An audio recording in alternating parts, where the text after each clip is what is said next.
지난 시간까지 우리 삼각비, 일반각, 호도법 등을 배우면서 삼각함수의 예비 학습을 끝냈습니다. 그래서 이번 시간에 이제 삼각함수가 뭔지를 알아볼 텐데요. 사실 예비 학습을 하는 동안 삼각함수가 뭔지 다 말씀을 드렸습니다. 그래서 이번 시간에는 그냥 정리하는 기분으로 다시 한번 말씀을 드릴게요. 자, 삼각함수라는 건 삼각비를 확장한 개념이라고 말씀드렸고요. 삼각비라는 것은 일단 예각에서 생각할 수 있기 때문에 우리가 이렇게 동경을 이런 식으로 예각이 되게 한번 생각을 해보자 라고 말씀드렸습니다. 그랬을 때 이런 식으로 우리가 뭘 만들 수가 있고요. 직각 삼각형을 만들 수가 있고요. 그때 이 빨간색을 X축의 양의 방향을 시초선으로 보고 이 빨간색이 나타내는 이걸 동경으로 본다면 이 동경이 나타내는 각을 세타라고 합시다. 일단 이 세타가 예각이라고 생각을 해보자라는 거야.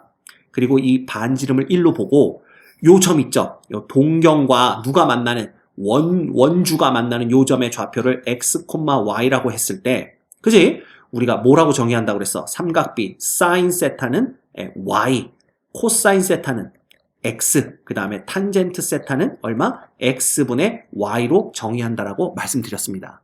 자, 그래서 이것들을 가지고 이 세타가 90도 이상의 각을 갖더라도 이 룰을 유지해서 삼각비를 확장시킬 수가 있다고 그랬죠. 즉, 각이 90도를 넘어가도 요 좌표들을 가지고 삼각함수를 정의할 수 있다라고 말씀을 드렸습니다. 그래서 예를 들면 봐. 우리가 이 동경이 90도와 180도 사이에 온다고 한번 해보죠. 그러면 이런 식으로 그려질 거 아니야. 이렇게. 그리고 요때의 세타는 이 X축의 양의 방향을 시초선으로 했으니까 이렇게 돌아간 요길 세타라고 보는 겁니다. 그때 요 원주와 만나는 점의 좌표를 X, Y라고 한다면 이때도 뭐야? 그냥 사인 세타의 값을 Y 좌표로, 코사인 세타의 값을 X 좌표로, 그 다음 탄젠트 세타의 값을 X 좌표분의 Y 좌표로 정의를 하자라는 게 바로 삼각비를 90도가 넘어가는 각으로 확장시킨 삼각함수가 된다라고 말씀을 드린 겁니다. 맞죠? 반지름은 여전히 1이라고 보시면 되고요. 그치? 그래서 이놈이 어디로 가더라도 봐. 하나 더 그려볼까요? 이렇게 해서 여기다 그리자. 여기다. 이 동경이 180도와 270도 사이에 오더라도 이렇게 오더라도 그치? 요렇게 와서 즉 각 세타가 이만큼이 되더라도 요 점의 좌표 x, y를 우리가 구할 수 있으니까 요거에 대해서 사인과 코사인과 탄젠트는 여전히 y, x, xy로 정의를 하는 겁니다. 이렇게 정의하는 게 바로 뭐예요? 삼각함수가 되는 겁니다.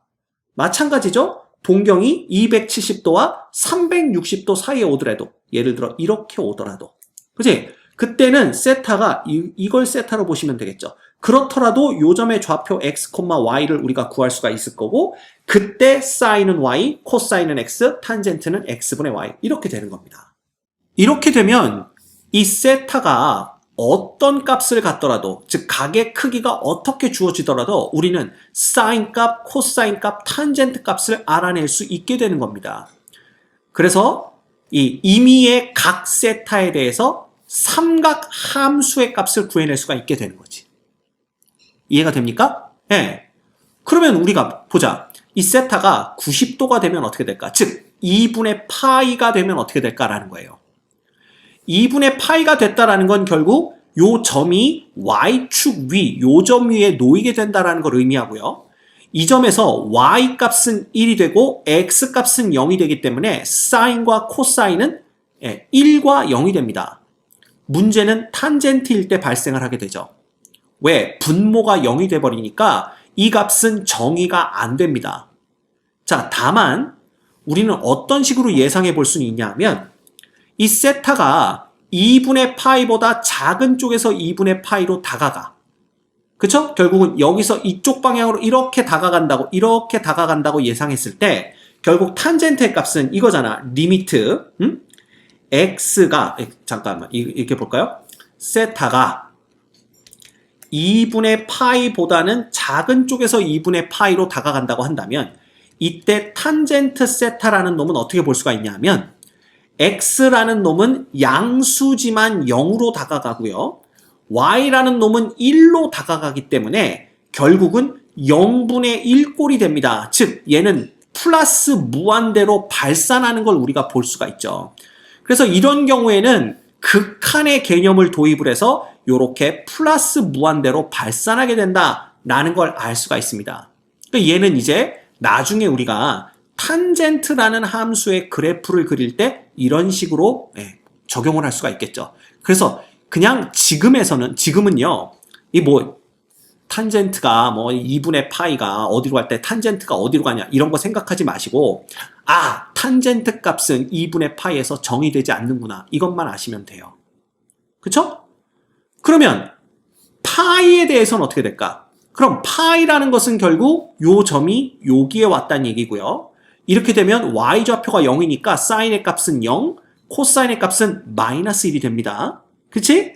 그 다음에 탄젠트는 마이너스 1분의 0이니까 이 경우에는 탄젠트가 0이라고 정의가 되는 거죠. 이렇게 보시면 됩니다. 별거 없죠? 그러면 2분의 3파일 때도 마찬가지고요. 그 다음에 2파일 때 혹은 0일 때도 마찬가지로 해주시면 됩니다. 됐지? 그래서 분모가 0이 되는 경우가 있다면 탄젠트는 정의가 안 된다. 값이 존재하지 않는다. 이렇게 보시면 돼요. 결국 탄젠트라는 함수에서 정의역에서 이 0 되는 값들을 다 빼준다고 보시면 되겠죠. 오케이. 그래서 그런 식으로 우리가 2분의 파이, 2분의 3파이, 2파이 이런 것들에 대한 삼각함수 값들도 다 알아낼 수가 있습니다. 물론 여러분들 이 일반각에 대한 개념을 배웠기 때문에 이 세타가 꼭 0부터 90도라고 말할 수 없다라는 걸 알아요. 즉 0부터 2분의 파이 사이에 있다라고 말할 수 없다. 그거 이미 알고 있죠. 그쵸? 예를 들어 얘가 2분의 파이에서 파이 사이에 있다. 동경이. 이렇게 말할 수 없습니다. 왜냐하면 한 바퀴 돌았는지 두 바퀴 돌았는지 알 수가 없기 때문에. 그래서 우리가 이걸 또 어떻게 판단하냐면요. 봐. 요놈이 X축, Y축에 의해서 지금 4개의 영역으로 나뉘어지는 걸 보십니까? 그죠? 4개의 영역으로 나뉘어지는데 이때 우리가 각 영역에 이름을 붙이는 겁니다. 그래서 여기 있죠. X도 0보다 크고 Y도 0보다 큰 요 영역을 우리가 제1사분면이다. 이렇게 얘기를 합니다. 4개 중에. 그죠? 그리고 여기 X는 0보다 작고 Y가 0보다 큰 요 영역을 제2사분면이라고 얘기를 하고요. 그죠? 그 다음에 요쪽 영역, 요놈을 제3사분면, X가 Y와 모두 0보다 작은 영역이겠죠? 그 다음에 요 영역을 제4사분면이라고 부릅니다. 그럼 재밌는 게 뭐냐면 이 마지막 영역을 제4사분면이라고 부릅니다. 자, 이렇게 영역을 나눠서 이름을 붙여진 이유는요. 우리가 이 세타라는 놈이 0부터 2분의 파이를 나타내는가 이렇게 표현하는 게 아니라 그냥 그 동경 있잖아. 세타에 해당하는 동경이 제1사분면에 놓인다라고 얘기를 해버리면 그놈이 0부터 2분의 파이일 수도 있고 혹은 한 바퀴 돌아서 2분의 파이부터 2분의 5파이 사이일 수도 있고 이러한 그 의미를 다 포함하는 거기 때문에 이 세타를 일반각 개념으로 확장해서 생각할 수 있게 되는 겁니다. 그쵸? 그러면 봐. 만약에 동경이 제1사분면 위에 놓였을 때의 사인, 코사인, 탄젠트를 생각하면요. 자, 여기다 쓸까? 1사분면이니까 우리가 주황색으로 씁시다. 이 경우에는 사인 세타, x, y가 전부 양수기 때문에 사인도 양수, 코사인도 양수, 그 다음에 탄젠트도 양수가 됩니다. 오케이? 그 다음 제2사분면에서는 x가 음수고 y가 양수니까 이때는 사인은 양수, 코사인은 음수, 그 다음에 탄젠트도 음수분의 양수니까 음수 이렇게 되는 거죠. 그 다음에 제3, 4분면에서는 x, y가 둘 다 뭐기 때문에 음수기 때문에 이때는 사인도 음수, 그 다음에 코사인도 음수지만 탄젠트는 양수가 되는 걸 볼 수가 있고요. 4, 4분면에 동경이 놓이는 각들에 대해서는 어떻게 우리가 볼 수가 있냐면 사인은 뭐가 돼? y가 음수니까 음수, 그 다음에 코사인은 x니까 양수, 그 다음에 탄젠트는 음수 이렇게 되는 걸 볼 수가 있습니다. 그래서 각 4분면, 이 동경이 몇 사분면에 놓이느냐에 따라서 사인과 코사인, 탄젠트의 부호가 바뀌는 걸 알 수가 있어요. 그래서 이게 어떻게 바뀌는지를 우리가 쉽게 알아낼 수 있는 게 뭐냐면요. 보세요. 요렇게 있었을 때 여기가 이제 1, 2, 3, 4분면이잖아. 그래서 우리가 쉽게 얼싸안코라고 얘기를 합니다. 이게 얼싸안코. 이게 뭐냐면 여기는 올, 여기는 사인, 여기는 안을 그냥 탄젠트로 보는 거야. 여기는 코사인입니다. 그래서 1사분면부터 차례로 얼싸안코 이렇게 보는데 얘는 올 플러스란 뜻입니다. 즉 사인, 코사인, 탄젠트가 전부 다 플러스 부호를 갖는다는 얘기고요. 2사분면은 사인이죠. 여기는 사인만 플러스란 얘기가 됩니다. 그래서 사인은 양수고 코사인, 탄젠트는 음수가 되는 영역이고요. 그 다음 탄젠트는 얼싸탄이잖아. 그지? 여기는 뭐야? 탄젠트만 플러스랍니다. 그죠? 사인과 코사인은 음수가 되고 탄젠트는 양수고요. 여기는 여기는 왜 코사인이 s가 두 개가 되니? 코사인만 플러스란 얘기가 됩니다. 그래서 사인과 탄젠트는 음수가 되는 영역이다. 이렇게 보시면 돼요. 자, 이처럼 각 사분면에 대해서 삼각함수의 부호가 어떻게 되는지를, 어떻게 변하는지를 알고 있다면 우리가 그 예각들의 삼각비로부터, 그죠? 예, 예각이 아닌 각들의 삼각함수 값을 쉽게 구해낼 수가 있게 됩니다. 자, 무슨 얘기냐 하면요. 예를 들어 우리가 2, 4분면에 동경이 놓이게 되는 이런 애들을 가지고 삼각함수를 구한다고 생각을 해봅시다. 그러면 동경은 2, 4분면에 놓이니까 이렇게 될 거 아니야. 그지? 그럴 때 우리는 요점의 좌표를 가지고, 요점이 x, y잖아요. 요점의 좌표를 가지고 얘를 구해낸다. 사인, 코사인, 탄젠트를 구해낸다고 알고 있습니다. 그게 삼각함수의 정의니까. 자, 그럴 때 우리가 무슨 짓을 하냐면요. 요 놈을 그대로 어디로? y축에 대칭 이동을 시키는 거야. 그러면 이러한 우리가 동경을 만들 수가 있을 거고요.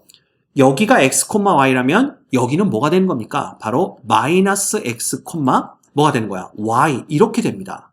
맞죠? 그러면 볼까? 요 놈이 나타내는 요 각을 우리가 알파라고 하고 요 놈이 나타내는 각을 베타라고 한다면 우리가 원래 구하고 싶은 것은 사인 알파와 코사인 알파와 뭐예요? 탄젠트 알파잖아. 그지? 근데 이 값들이 그냥 y고 얘는 x고 얘는 x분의 y인데 이놈을 베타를 이용해서 구해내는 게 가능하다라는 겁니다. 즉 사인의 베타는 얼마야? y죠? 그 다음에 코사인의 베타는 뭐야? 마이너스 x죠? 그 다음에 탄젠트의 베타는 뭐냐 하면 마이너스 x분의 y 이렇게 됩니다. 자, 그러면 볼까? 사인의 알파, 코사인의 알파, 탄젠트의 알파라는 놈은 각각 사인의 베타, 그 다음 코사인의 베타, 그 다음에 탄젠트의 베타로부터 구해낼 수가 있는데 뭐야? 봐. 얘네들은 똑같죠? 얘는 부호만 다르죠? 얘는 부호만 다르죠? 그걸 어떻게 나타내? 2, 4분면에서는 올 싸니까 사인만 플러스구나. 이렇게 바꿔주시면 됩니다. 그럼 봐. 코사인 베타에 마이너스 붙인 놈이 코사인 알파 되는 거 맞죠? 탄젠트 베타에 마이너스 붙인 놈이 탄젠트 알파 되는 거 맞죠? 이렇게 우리가 구해낼 수가 있게 되는 거예요. 이해가 됩니까? 아주 쉽게 우리가 예각들의 삼각비로부터, 그죠? 2, 4분면에 놓이는 각의 삼각 함수값을 구해낼 수가 있다라는 거지. 그치? 그러면 얘가 어디에 가더라도 똑같아요. 이 동경이 3, 4분면에 가더라도 똑같이 계산할 수가 있습니다. 그럼 동경이 3, 4분면에 가는 경우는 어떻게 하느냐? 이것도 마찬가지죠. 봐. 3, 4분면 여기쯤에 동경이 이렇게 놓이면 요 좌표를 우리가 x, y로 놓을 거 아니야. 그럼 우리는 얘를 원점에 대칭 이동을 시켜서 여기를 보는 겁니다. 여기. 그럼 여기는 마이너스 x, 마이너스 y가 되겠죠. 그러면 우리가 요거에 해당되는 요 각을 알파라고 하고요. 그 다음에 요 놈에 해당되는 놈을 베타라고 합시다. 결국 우리가 구하고 싶은 건 사인의 알파, 코사인의 알파, 탄젠트의 알파라는 놈인데 이 값들을 누구로부터? 바로 사인의 베타, 코사인의 베타, 탄젠트의 베타로부터 구해낼 수 있고 그 방법이 얼싸탄이니까 탄젠트만 플러스로 해주고 그 다음에 둘은 마이너스로 바꿔주면 된다 라는 겁니다. 실제로 그런가 볼까? 사인의 알파는 y좌표니까 y고요. 그 다음에 사인의 베타는 얼마가 됩니까? 사인의 베타는 여기서 y좌표니까 마이너스 y가 돼서 여기다 마이너스 붙여주면 y 되는 거 맞네요. 그지? 코사인의 알파는 x가 되고요. 여기서 코사인의 베타는 마이너스 x가 되는 거죠. x좌표니까. 그래서 둘은 마이너스 부호를 붙이면 똑같아진다는 걸 알 수가 있습니다. 그죠? 근데 탄젠트 알파는 x분의 y잖아. 근데 여기서 탄젠트 베타는 마이너스 x분의 마이너스 y니까 부호가 다시 플러스로 바뀌는 걸 볼 수가 있죠. 이런 식입니다. 되게 쉽죠? 네, 똑같습니다. 그러면 이 동경이 몇 사분면에 놓여도 4사분면에 놓여도 우리가 똑같은 방법으로 쉽게 구해낼 수 있다는 걸 알아요. 그래서 동경이 만약에 여기에 놓이면 여기가 이제 x, y가 되는 걸 거 아니야? 그럼 어떻게 하면 돼? 얘를 x축에 대칭 이동시켜서 1사분면으로 이동시키는 겁니다. 그럼 여기는 x, 마이너스 y가 되겠죠. 그지? 그리고 우리가 요렇게 해당하는 요각을 알파라고 하고요. 아이고, 한 바퀴를 다 돌았네. 그냥 어디서부터 어디까지 돌아야 돼? 여기서부터 여기까지 요렇게 돈 거, 요 놈을 알파라고 하고요. 그 다음 여기를 베타라고 한다면 우리가 알고 싶은 사인의 알파, 코사인의 알파, 탄젠트의 알파라는 놈은 각각 어디서부터 코사인의 알파, 뭔 소리야? 사인의 베타, 그 다음에 코사인의 베타, 탄젠트의 베타로부터 구해낼 수 있다. 어떻게? 얼사탄코니까 코사인만 플러스로 만들어주게. 이렇게 되는 겁니다. 그래서 각 사분면에서의 삼각함수의 부호를 알고 있다면 이 각 사분면에 놓이는 각을 대칭 이동을 통해서 1사분면에 놓이는 그러한 동경으로 바꾼 후에 그 동경에 해당하는 삼각함수 값, 즉 삼각비겠죠. 예각이니까 삼각비의 값으로부터 우리가 쉽게 이런 값들을 구해낼 수 있게 되는 겁니다. 자, 그럼 예를 들어볼까요? 예를 들어서 우리가 코사인의 4분의 3파이라는 값을 구해봅시다. 코사인의 4분의 3파이는 2사분면에 놓이는 각이죠. 그죠? 그럼 2사분면에 놓이니까 요렇게 보는데 요게 4분의 3파이면 우리가 어떻게 한다고? 얘를 y축에 대칭 이동시켜서 요 각을 보면 된다고 그랬죠? 요 각이 지금 4분의 파이가 되는 거야. 맞지? 그러면 코사인의 4분의 3파이란 얘기는 바로 코사인의 누구를 보면 된다는 얘기예요. 4분의 파이를 보는데 코사인의 4분의 파이를 보는데 부호만 얼싸니까 사인만 플러스니까 코사인은 마이너스다. 이렇게 붙여주시면 됩니다. 오케이? 그래서 여러분들 특수각의 삼각비는 다 외우고 있죠? 6분의 파이, 4분의 파이, 3분의 파이에 대해서 사인, 코사인, 탄젠트 값은 외우고 계셔야 됩니다. 2분의 1, 2분의 루트 2, 2분의 루트 3이고요. 그죠? 얘는 2분의 루트 3, 2분의 1, 2분의 루트 2죠. 2분의 루트 2, 여기가 2분의 1이고요. 얘는 루트 3분의 1, 1, 루트 3. 요거 외우고 계셔야 됩니다. 그지? 그래서 코사인 4분의 파이는 2분의 루트 2니까 이 값은 마이너스 2분의 루트 2와 똑같다라는 걸 우리가 알 수가 있는 거예요. 됐죠? 그래서 요렇게까지 여러분들이 학습을 하고 계셔야 삼각함수 문제를 쉽게 해결하실 수가 있습니다. 자, 그럼 이번 시간에 여러분들이 배운 거 삼각함수가 삼각비를 확장해서 어떻게 정의가 되는지 배웠고요. 그렇게 해서 모든 각들에 대한 삼각함수를 보게 되면 각 사분면의 동경이 놓일 때 삼각함수의 부호가 달라진다는 걸 알 수가 있습니다. 그래서 그 부호가 어떻게 달라지는지를 알면 우리가 어떤 각, 즉 동경이 2사분면, 3사분면, 4사분면에 놓이는 경우도 대칭 이동을 통해서 그 동경을 1사분면으로 옮긴 후에 그 1사분면에서 동경이 나타내는 삼각비의 값으로부터 원래의 삼각함수의 값을 구해낼 수 있다는 거, 거기까지 여러분들이 정확하게 알고 있으면 될 것 같아요. 됐죠? 삼각함수에서 마지막으로 여러분이 알아야 될 것이 하나가 더 있습니다. 우리가 삼각비로부터 삼각함수로 확장을 시켜서 생각을 해왔는데요. 이 삼각비라는 게 결국 이 직각삼각형에서 이웃한 두 변 사이에, 두 변의 길이의 비를 나타낸다고 그랬잖아. 그래서 여기가 예를 들어 요 각이 세타라고 한다면, 왜 각이 이렇게 표시가 됐을까요? 요 각을 우리가 세타라고 한다면 사인은 사인, 그래서 빗변분의 높이였단 말이야. 그러면 이제 이런 생각을 할 수가 있는 거야. 이게 두 변 사이의 길이의 비인데 왜 항상 빗변분의 높이만 봐요? 높이분의 빗변도 두 변 사이의 길이의 비인데 그것도 삼각비라고 취급을 하지 않나요? 그래서 만들었다 이거지. 그지? 뭘 만들었냐면 우리가 배웠던 사인과 코사인과 탄젠트들에서 이 길이의 비를 역순으로 보는 거야. 그러니까 빗변분의 높이를 보는 게 아니라 높이분의 빗변을 보는 거지. 이런 것도 결국 두 변 사이의 길이의 비니까 이것도 삼각비로 우리가 볼 수가 있겠구나. 그렇다면 사인분의 1이라는 요 역수도 우리가 삼각함수로 확장을 시켜서 생각할 수 있겠구나. 또한 빗변분의 밑변이라는 거, 그죠? 요 놈도 우리가 역수, 즉 밑변분의 빗변으로 생각을 할 수가 있을 거고요. 밑변분의 높이라는 놈도 높이분의 밑변, 즉 탄젠트의 역수를 생각할 수가 있다는 겁니다. 그래서 이 역수들에 대한 요 놈들도 이름을 붙여서 우리가 삼각함수라고 부르죠. 그래서 요 놈의 이름이 바로 뭐냐 하면 코시컨트, 그지? 그래서 CSC라고 씁니다. 읽을 때는 코시컨트라고 읽고요. 그 다음에 요놈의 역수, 코사인의 역수를 우리가 시컨트라고 씁니다. 그래서 읽고 SEC라고 씁니다. 그 다음 마지막 탄젠트의 역수는 코탄젠트라고 읽고 우리가 COT라고 쓰게 되는 겁니다. 그래서 앞으로 우리가 코시컨트 X가 나오면 당황하지 마시고 얘는 사인의 역수, 즉 사인분의 1이구나. 그 다음 시컨트 X라고 나오면 얘는 그냥 코사인의 역수, 즉 코사인분의 1이구나. 그 다음 코탄젠트 X라고 나오면 얘는 탄젠트 X분의 1이구나. 이렇게만 봐주시면 돼요.